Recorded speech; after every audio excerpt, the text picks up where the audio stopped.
Yeah. So వీళ్ళు ఏం post చేయకుండా ఉండాలి, ఎలా కేర్ఫుల్గా ఉండాలంటారు సార్? ఏం పోస్ట్ ఇప్పుడు మనం బానిసల సమాజం గురించి చదువుకున్నాం. బానిసలకి ఏమి హక్కులు ఉండవు. వాడి ఇష్టమైనటు వైపు చూడటానికి ఉండదు, ఇష్టమైనట్టు మాట్లాడటానికి ఉండదు, ఇష్టం వచ్చినట్టు ఏం చేయడానికి ఉండదు. యజమాని ఏం చేయమంటే అది చేయాలి. అంటే అమెరికా వెళ్ళేటువంటి వాళ్ళు అమెరికాకి బానిసలుగా వాళ్ళు ఏం చెప్తే అది. ట్రంప్ను విమర్శించడం దేశానికి, దేశ భద్రతకి ముప్పు అంటే నిజమేనండి. ఇవాళ పొద్దున్నే ఒక టీవీ డిస్కషన్ లో అమెరికా ఎన్ఆర్ఐ ఒక ఆయన చెప్తున్నాడు, అవునండి ఫలానా అంశం వాళ్ళ దేశ భద్రతకి ముప్పు అని భావిస్తే నిషేధం విధించకూడదా అని చెప్పేసి తెలుగువాడే అనుకోండి సమర్థిస్తుంది. ఇక అంటే అమెరికా నీళ్లు పడినాయి, అమెరికా నీళ్లు పడతాయి. మరి ఆయనేమో అక్కడ ఉన్నటువంటి రాజకీయ పరిస్థితుల గురించి నేను విమర్శించను అంటాడు. ఎందుకని విమర్శిస్తే ఆయన అక్కడ ఉంటాడు కనుక వెంటనే ఎవడో వస్తాడు, FBI వాడో ఇంకోడో వచ్చి ఏంటి ఇష్టం వచ్చినట్టు మాట్లాడుతున్నావు అంటాడు. అంటే నిజంగా మనం మాట్లాడుకోవాలంటే కోటేశ్వర గారు, ఇప్పుడు ఇండియన్ NRIs కావచ్చు, విదేశీ విద్యార్థులకు కావచ్చు, ఇప్పుడు ఏదైతే ఈ రూల్స్ విధిస్తున్నారో ఇవి వాళ్ళకి శాపం అంటారా, లేదంటే ఆయన ఎవరో అమెరికా అని చెప్పినట్టుగా నెసెసరీ యాక్షన్స్ గానే చూడాలా మనం?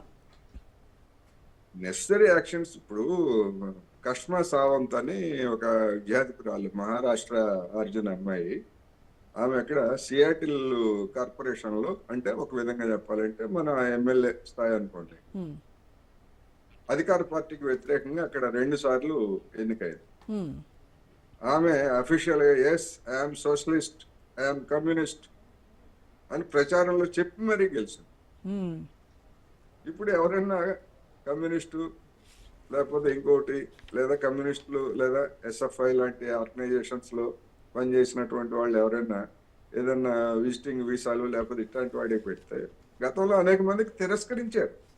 అమెరికా ఏది సోషల్ మీడియా ఇట్లాంటివన్నీ కూడా ఇవి లేకముందే 15 ఏళ్ళు 20 ఏళ్ల క్రితం అటువంటి ఉదంతాలు తెలిసినాడు. అప్పటి నుంచి ఉన్నాయి. కాకపోతే ఏంటంటే ఇప్పుడు సోషల్ మీడియా అనేటువంటి బాగా పాపులర్ అయింది కనుక ప్రతి వాళ్ళు వెంటనే సోషల్ మీడియాలో బూతులు తిట్టునో ఇంకోటో పెడుతున్నారు కనుక దానికి విపరీతం భిన్నార్థాలు, భాష్యాలు చెప్తారు కదండి. ఒక పోస్ట్ పెడితే ఆ భాష వాడి భాష్యానికి అనుగుణంగా అది మా దేశ భద్రతకి ముప్పు అంటాడు వాడు. ఇప్పుడు ఉదాహరణకి చైనా నుంచి పెంటానిల్ అనేటువంటి ఒక పదార్థం వస్తా ఉంది. అది వైద్యానికి ఉపయోగపడుతుంది, దాన్ని మత్తు పదార్థం కింద వాడుకోవచ్చు. మరి ఆ పెంటానిల్ ఏమో వాడు ఏమంటున్నాడు, చైనా నుంచి వస్తుంది ఇది మత్తు పదార్థం అంటాడు. మరి నీ దగ్గర పెంటానిల్ తయారు కావట్లేదా? అమెరికాలో కూడా తయారవుతుంది కదా వైద్య అవసరాలకి. ఇప్పుడు గంజాయి ఉంది, గంజాయి మామూలుగా అన్అఫీషియల్ గా పండించడం నేరం, కానీ అఫీషియల్ గా ప్రభుత్వ అనుమతితో పండించేటువంటి వాళ్ళు ఉన్నారు కదా. ఎందుకని ఆ గంజాయి వైద్య అవసరాలకి అవసరం. అందుకని మనం చెప్పేటువంటి భాష్యాన్ని బట్టి ఉంటది, అది వైద్య అవసరాల కోసం పండించారా లేకపోతే ఇతర మత్తు పదార్థాల కోసం పండించారా, ఎటైనా చెప్పొచ్చు. ఇది కూడా ఈ సోషల్ మీడియాలో పోస్టులు కూడా అలాంటి భాష్యమే. వాడు ఎవరిని రానివ్వదలుచుకోకపోతే ఇట్లాంటి వాటి పేరు చెప్పి మొత్తం కట్ చేసేస్తాడు. లేదు అక్కడ ఉన్నటువంటి కార్పొరేట్లు ఒత్తిడి చేసేట్లయితే ఇవన్నీ ఉన్నా కానీ మళ్ళా ఏదో విధంగా అనుమతిస్తాడు. నేను అందుకనే చెప్తుంది, ఇప్పుడు ఏదో వెంటనే ఏదో అయిపోయింది అని కాదు, ఒక ఆందోళన మొత్తం యువతలో, అమెరికా వెళ్ళాలనుకున్నటువంటి వాళ్ళందరికీ ఒక ఆందోళన, ఫ్యామిలీస్ కావచ్చు, ఫ్రెండ్స్ కావచ్చు, అందరికి ఒక ఆందోళన, ఒక అనిశ్చితి, మునిగాళ్ల మీద నిలబెట్టినట్టు అంటారు కదా, ఆ విధమైనటువంటి పరిస్థితిని సృష్టించాడు. దాన్ని మనం విమర్శిస్తున్నాం, తప్పుపడుతున్నాం. ఇప్పుడు అక్కడ ఉండేటువంటి వాళ్ళు ఏదో డ్రంక్ అండ్ డ్రైవ్లో పట్టుబడినా, లేకపోతే ఏదైనా ఒక చిన్న థెఫ్ట్ కేసులో కానీ పట్టుబడినా, లేదు టెర్రరిస్ట్లకి ఏదైనా సపోర్ట్ చేస్తున్నట్టుగా ఏమన్నా అనుమానం వచ్చినా కూడా ఇటువంటి కారణాలు చూపిస్తూ కూడా వీసా క్యాన్సిలేషన్స్ చేస్తామని చెప్తున్నారు. అంటే ఆ నేరాలకి శిక్ష ఏదైతే ఉందో దానికంటే కూడా జీవితకాలం ఈ బ్యాన్ చేయడం అనేది ఇంకా పెద్ద శిక్ష వాళ్ళకి. అదే కదా, ఇప్పుడు కొంతమంది అదే చెప్తున్నారు. ఇప్పుడు అలాంటి నేరాలు చేసినటువంటి వాళ్ళని కొన్ని సందర్భాల్లో చూసి చూడనట్లు వదిలేశారు. కానీ అట్లాంటివన్నీ ఇప్పుడు పట్టుకుంటారని చెప్తున్నారు. అవును. అట్లాంటివన్నీ ఇప్పుడు పట్టుకుంటే ఒక చిన్న అదేమి అసలు ఏ నేరం చేయకుండానే 40 ఏళ్ల నుంచి ఒక భారతీయ అమెరికన్ జైల్లో ఉన్నాడనేటువంటిది ఈ మధ్య వార్తలు వచ్చాయి కదా. అవును. మరి అమెరికాలో ఆ విధంగా ఉంటది. ఒకసారి ఏ కారణంతో అయినా ఎఫ్‌బిఐయో లేకపోతే ఒక పోలీస్ ఇన్వెస్టిగేషన్ వీడి మీద నాకు అనుమానం ఉందంటే ఇక అంతే, వాడి జీవితం అయిపోయినట్టే. క్లోజ్. మ్మ్. క్లోజ్. అంత దుర్మార్గంగా ఉంటారు అక్కడ. మ్మ్. ఇప్పుడు ట్రంప్ పెట్టిన రూల్స్ ఏదో మన దేశానికి మాత్రమే కావాల్సినటువంటివి కాదు. ఇది అన్ని దేశాలకు వాళ్ళ విదేశాంగ అన్ని విధానం అని దేశాలు. చెప్తున్నాం.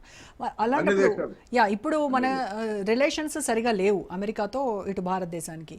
ఇప్పుడు ఇలాంటి సిచ్యువేషన్లో ఇంత టఫ్ ఇవి తీసుకురావడం వల్ల లాంగ్ టర్మ్లో లాంగ్ రన్లో మనకి ఇంకా మన రిలేషన్స్ ఇంకా క్షీణించేటువంటి అవకాశం ఉందంటారు అమెరికాతో. మన రిలేషన్స్ ఏముంటాయి అనేటువంటిది రెండు వైపుల నుంచి వచ్చేటువంటి స్పందన బట్టి ఉంటది. ఇప్పుడు నిన్నగాక మొన్న 2 రోజుల క్రితం ఐరోపా దేశాల మీద ట్రంప్ విరుచుకుపడ్డాడు. మ్మ్. ఏమని విరుచుకుపడ్డాడు? ఐరోపాకి వ్యతిరేకమైనటువంటి వాళ్ళందరినీ కూడా మీరు వలసదారులను అనుమతిస్తున్నారు అని చెప్పాడు. మ్మ్. అంటే ఎవరు? ముస్లిమ్స్ ని మీరు అనుమతిస్తున్నారు అని చెప్పేసి ధ్వజమెత్తాడు. ఇప్పుడు ముస్లిం కంట్రీస్ నుంచి వచ్చేటువంటి వాళ్ళని కూడా ఈ పేరుతోటి రాకుండా చేయడానికి ఒక అవకాశంగా దీన్ని మలుచుకోవడానికి చూస్తున్నారు. మ్మ్. మన దేశాన్ని విషయానికి వస్తే మనం ఎక్కువ మంది ఉన్నాం కనుక మన మీద ఇంకొక రూపంలో మన కేంద్ర ప్రభుత్వం మీద ఒత్తిడి తేవడానికి దీన్ని ఒక ఆయుధంగా వాడతారు. ఇట్లా